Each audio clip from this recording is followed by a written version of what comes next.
দেখতে পাচ্ছেন আমি এক বাণিজ্যিক মরিচের প্রজেক্টে আসছি। এটা সম্পূর্ণভাবে স্মার্ট পদ্ধতিতে এই মরিচের প্রজেক্টটা করছে এক বড় ভাই।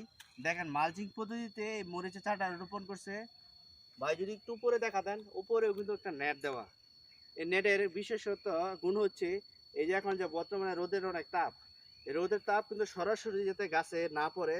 রোদের তাপ বেশি পড়লে কিন্তু মরিচ গাছ আস্তে আস্তে নেতিয়ে পড়ে, ঝিমিয়ে পড়ে, গাছটা হেলে পড়ে যায়। তারপরেও এই সাইডে দেখেন, পাশে দেখেন, এই পাশে কিন্তু নেট দেওয়া আছে। নেটটা দেওয়ার কারণ হচ্ছে যত ধরনের ক্ষতিকর পোকা আছে, মাকড় আছে, যাতে গাছে আক্রমণ না করতে পারে। আর দেখেন গাছটা কতটা সুস্থ সবল, সম্পূর্ণভাবে বিষমুক্ত ভাবে, অর্গানিকভাবে এই মরিচের চারাটা রোপণ করছে।